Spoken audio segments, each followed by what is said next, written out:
प्रभु के 3 नित्य धाम हैं, श्री वैकुंठ, श्री साकेत और श्री गोलोक। जो हरिभक्त वैष्णवजन श्री नारायण मंत्र में दीक्षित हैं और इष्ट रूप में भगवान लक्ष्मी नारायण की आराधना करते हैं, अर्थात भगवान के ऐश्वर्य रूप का, चतुर्भुज रूप का स्मरण करते हैं इष्ट रूप में, उनको श्री वैकुंठ की प्राप्ति होती है। जो श्री राम मंत्र में दीक्षित हैं, भगवान सीताराम जी को इष्ट रूप में भजते हैं, उनको श्री साकेत धाम की प्राप्ति होती है। और जो राधा माधव के चरण कमलों की आराधना करते हैं, उनको श्री गोलोक की प्राप्ति होती है। ये तीनों नित्य वैष्णव धाम है, नित्य धाम है। नित्य धाम उनको कहते हैं जहाँ कभी माया का प्रभाव नहीं होता, जो धाम चिन्मय होते हैं, नित्य होते हैं, और जहाँ प्रभु की लीला निरंतर होती रहती है। ऐसा नहीं कि श्री कृष्ण 5,500 वर्ष पूर्व अवतार ग्रहण किए ब्रज में, तो उससे पहले श्री कृष्ण की लीला नहीं है, उससे पहले भी है। यदि श्री कृष्ण की लीला द्वापर में ही प्रकट हुई है, तो प्रहलाद जी तो सतयुग में हुए, फिर वो कृष्ण नाम का कीर्तन कैसे कर रहे हैं? श्री राम की लीला अगर त्रेता में ही प्रकट हुई है, तो सतयुग के भक्त लोग राम राम जप रहे हैं, वाल्मीकि जी रामायण का लेखन कर रहे हैं, कैसे कर रहे हैं? तो प्रभु की लीला नित्य है,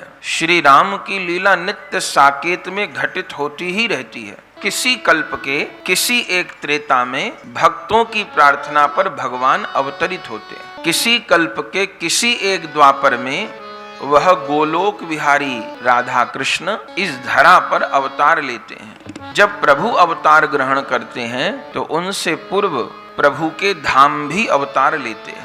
श्री वैकुंठ धाम इस धरा पर 3 रूप में अवतार धारण करते हैं। भारतवर्ष में श्री बद्रीनाथ जी, तिरुपति बालाजी और श्री रंगनाथ जी दक्षिण भारत में, ये 3 धाम साक्षात वैकुंठ है। श्री अयोध्या जी, श्री चित्रकूट धाम और श्री मिथिला जनकपुरी, यह साक्षात श्री साकेत धाम का अवतार है। ब्रज 84 कोस, श्री जगन्नाथपुरी और श्री नवद्वीप धाम, ये साक्षात श्री गोलोक का अवतार है। तो प्रभु अवतार लेते हैं, तो प्रभु के धाम भी अवतार लेते हैं। जब प्रभु के धाम अवतार लेते हैं, तो प्रभु की लीला में सहयोग करने के लिए जो प्रभु के नित्य परिकर हैं, नित्य पार्षद हैं, वे भी अवतार धारण करते हैं। जैसे ब्रज लीला अवतरित हो रही है, गोलोक से प्रभु अवतरित हो रहे हैं, तो राधा रानी की अष्ट सखियां भी अवतार लेंगी।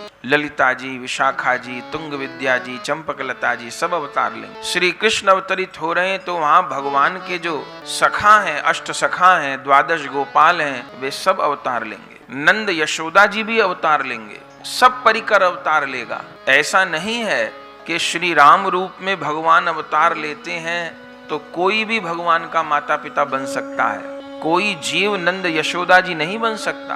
भगवान अवतार लेते हैं तो प्रभु के जो नित्य माता पिता हैं नंद यशोदा जी, वो भी अवतार लेते हैं। फिर पुराणों में जो वर्णन है कि द्रोण नामक वसु और धरा नामक उस वसु की पत्नी ने तप किया और ब्रह्मा जी ने वर दिया कि तुम द्वापर युग में नंद यशोदा जी के रूप में अवतार लोगे और तुम्हारे यहाँ भगवान अवतार धारण करेंगे। तो ये कैसे सत्य हो सकेगा? जो ब्रह्मा जी स्वयं ब्रज में लता पता बनने के लिए तप करते हैं, वो किसी को भगवान का माता पिता होने का वर किस प्रकार देंगे? तो समाधान ये है कि जब कोई भक्त साधक इस भाव से भजन कर रहा है कि मुझे प्रभु का माता पिता बनने का सौभाग्य प्राप्त हो, तो माता पिता कोई नहीं बन सकता, वो तो नंद यशोदा जी ही बनेंगे और वो अवतार लेते हैं। तो क्या होगा? कोई माता अगर प्रभु का वात्सल्य रस से भजन कर रही है, तो उसको 2 रूपों में लीला की प्राप्ति होगी।